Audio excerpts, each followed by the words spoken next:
What is going on, everybody? Welcome back to the channel. Aftersound here, bringing you Splinterlands content every single day.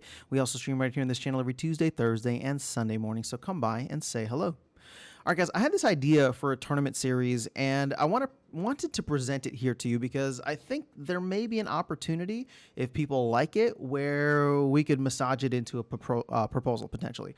Again, I'm putting this out there as more of a raw idea, but I think there's something to it and would love for you guys to rip it up and give any kind of constructive criticism and feedback so that we can make it into something that would be ideal for everybody. So I had this idea of, instead of playing for rewards, right? I know everybody loves playing tournaments for rewards.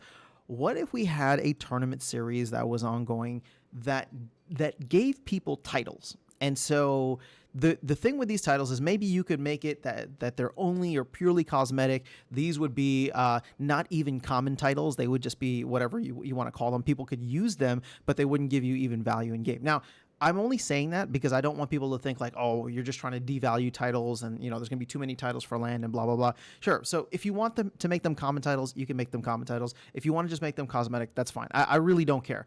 The point that I'm trying to get at, though, is if people want to own them and they'll actually be NFTs, maybe not have any intrinsic value in game or on land, but still just be NFTs that are cosmetic as titles, I really think that there's an opportunity here.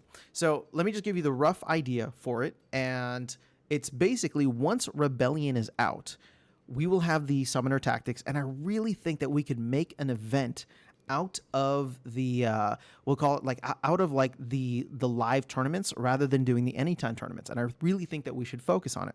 But here you go, instead of trying to give out rewards and people buy into do a tournament buy-in where they know they're going to get more money out of it as long as they place decently, or even they don't even have to place decently. Sometimes there's less people entering a tournament than the tournament prizes pay out. Well, no, now you make it something where people want to get this title and they want to come in and take it and participate. And so you make it, you know, I don't know, 10, 20, maybe 50 SPS, whatever the case is, right? You make it something that people want to enter into because there is one winner, right? One winner that will go home with a title. And so the way that I'm thinking about this is what we could do is commission the DAO or have the DAO potentially commission the team, the creative team, and whatever kind of dev work it would take in order to create a title, right? And you could do this for 4 quarters throughout the year. I'm thinking you could just start it with the first quarter, right? So there's going to be 13 titles. You're going to 13 of the same titles, whatever it ends up being, like the champion or the arena champion, whatever you want to call it. And you would run something similar to like a tournament every Friday. And what we could do is change the timings, right? And do it every 6 hours or something like that. Sorry, not every 6 hours, but shift it maybe 8 hours every single week in order to ensure that people are there and are able to participate. Again, it's going to be a single elimination tournament, so it's going to be live. And what you could also do is then rotate out the different leagues, right? And you would only need to focus on diamond, gold, and silver. So people would feel they're able to participate no matter what it is. And as long as you're doing something where you're able to hit each of those time frames, right? So at each of those time frames in each of those leagues, that's 9 right there. I mean, I guess you could do it where we shift 6 hours, right? So the first week it's like 12 p.m.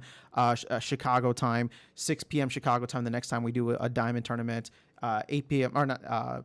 12 midnight, I guess. Yeah, 12 midnight. But you get my point, right? So we would be rotating this every week over the course of 13 weeks in Q1. And by the end of Q1, you'd have 13 winners, 13 titles given out, and potentially a lot of SPS that would be locked up in the DAO if you're using those funds, right? If you're using all of the the tournament entries to go into the DAO, right? Maybe it's not going to be enough, right? Maybe it's not going to cover whatever it's going to cost in order to pay the team to commission them to do this. But the whole point is that we're starting to lock up more SPS in the DAO. We're giving out things that don't add value or that don't devalue the current assets or feel like, you know, they need to be monetary rewards.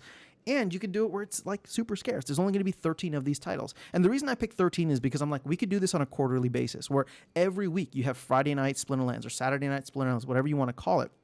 And maybe you partner up with a content creator. Again, I'm willing to participate or even run this whole thing if they want to, where people are streaming it every weekend, right? You try to do something with it so that you make it into this event people are tuning into, they want to be a part of, they want to see who's going to win the title. And so over the course of a year, you only need to make 4 different titles. And you can use each of those for a 13-week stretch each, right? And so at the end of the year, yes, have you added 52 new titles into the game? You have, right? But we've also been giving titles out for a lot less, in my opinion, and not in ways that necessarily add as much value. Well, granted, no, I shouldn't say that. The Great Burning, obviously, people who burned cards were sorry, not people who burned DEC were adding value to the ecosystem. People who bought Rebellion, they're adding value to the ecosystem. Well, here's a way in which we could actually ramp up the esports side of this. And I do think that once the summoner tactics are in there, I know people are worried about bots and Battle Helper, but for the time being, I do believe that it could add a lot of competitive skill and competitive advantage for human players to be able to like jump in, look at it, and play it like an actual TCG versus just an AI that's like picking the best card lineup for a specific rule set.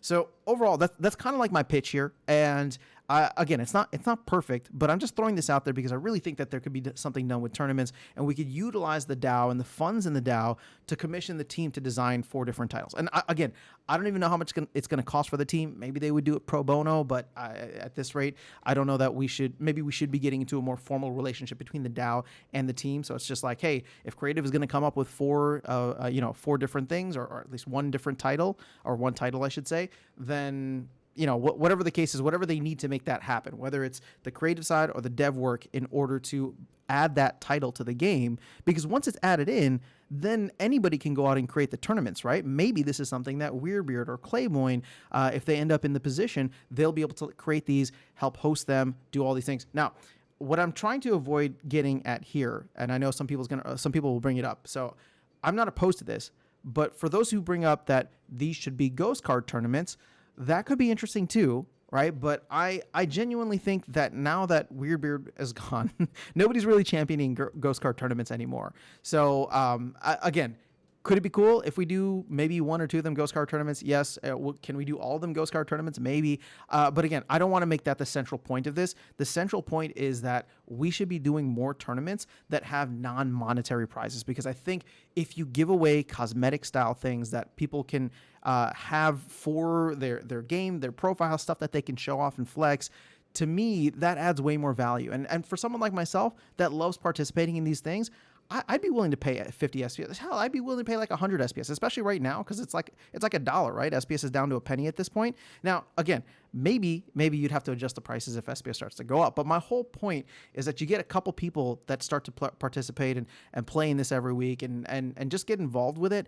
It creates events. And that's what I think we really need for this community and for and growing it out, right? Something that you can invite your friends to, and something and just be like, hey, let's participate. We'll come check out this thing. It's all online and you get whatever.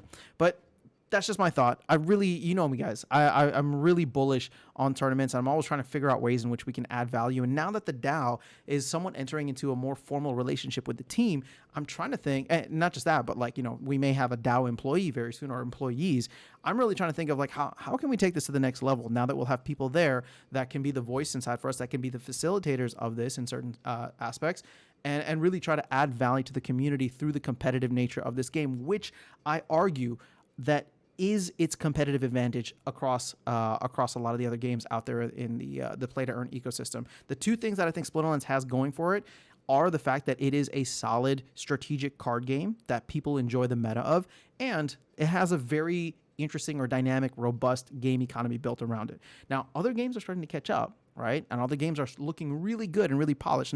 But I think that this is something that we can still take advantage of. There's still a certain first movers advantage, and if we can get our ducks in a row and actually have a good competitive scene, that could be really fun. But that is all I have for you guys in this video. Let me know your thoughts in the comments below. I'll catch you in the next one and see you around the game. Take care.